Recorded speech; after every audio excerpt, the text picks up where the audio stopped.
I could feel the beads of sweat forming on my forehead as I peered around the dark alley, my heart pounding like a tribal drum in my chest.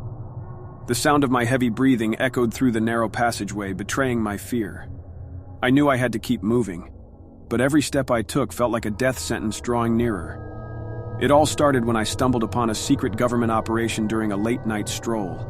Curiosity got the better of me, and I had foolishly decided to investigate further.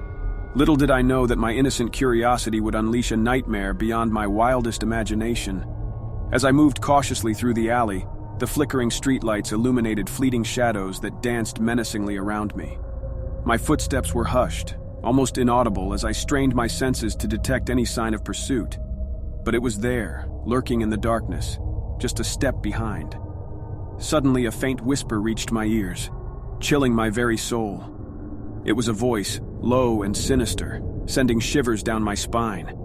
"There he is," it hissed.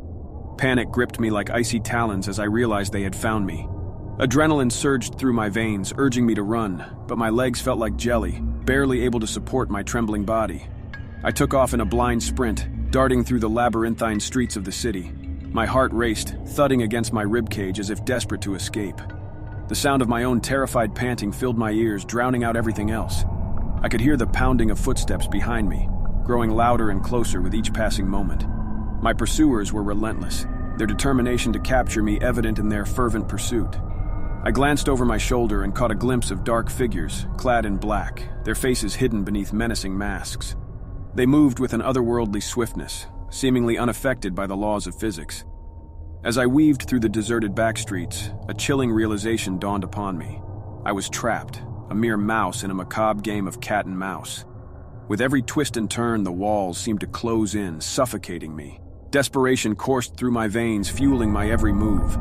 I spotted a rusty fire escape ladder leading up to the roof of an old building and seized my chance for escape.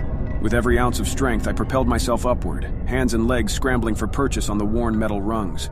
The metallic groans of the ladder echoed in the night air as I ascended, praying it would hold my weight. Reaching the rooftop, I paused to catch my breath, gasping for air. The city stretched out before me, its towering buildings casting elongated shadows in the moonlight. But there was no time to admire the view. I had to keep moving, find a way to evade my relentless pursuers. I glanced over the edge of the building and saw them, like black specters converging on my location. They moved with a coordinated precision, each step calculated, as if they were bred for this very purpose. My heart sank, realizing that this was not an ordinary chase. I had stumbled upon something far more sinister. I raced across the rooftop, my mind racing just as quickly as my feet. The cityscape blurred into a cacophony of lights and shadows as I leaped from one building to another, my heart pounding with a mixture of fear and exhilaration. But no matter how far I ran, they were always close behind, a haunting presence that refused to let go. Suddenly, a steel door loomed before me, the only escape from the rooftop. I threw my weight against it, praying it would yield. With a creak and a groan, it swung open, revealing a dimly lit stairwell leading into the unknown depths below. Without a moment's hesitation, I descended into the darkness, the echo of my footsteps reverberating through the desolate corridor. The air grew thick with the stench of dampness and decay, each step leading me deeper into an underground labyrinth.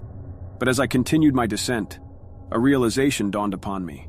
The walls were closing in, squeezing the air out of my lungs. Panic set in as I struggled to find an exit, any means of escape. But the walls continued to inch closer, their unyielding pressure threatening to crush me. Just when I thought all hope was lost, I spotted a faint glimmer of light at the end of the corridor. Summoning the last reserves of my strength, I sprinted towards it.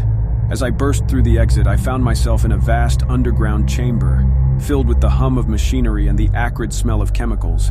It was a clandestine laboratory, shrouded in darkness, with rows upon rows of ominous devices and vials lining the walls.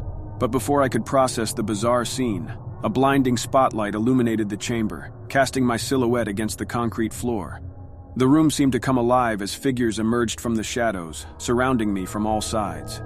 Their faces, concealed behind masks, betrayed no emotion as they closed in, trapping me like a helpless animal. In that moment, the true horror of my situation crashed over me like a tidal wave. I had ventured too far, delving into a world I was never meant to discover. And now, as their hands reached out to claim me, I could only pray that someone, somewhere, would uncover the truth behind my disappearance. But deep down, I knew. I was doomed to become another nameless victim, lost in the abyss of their secret operations.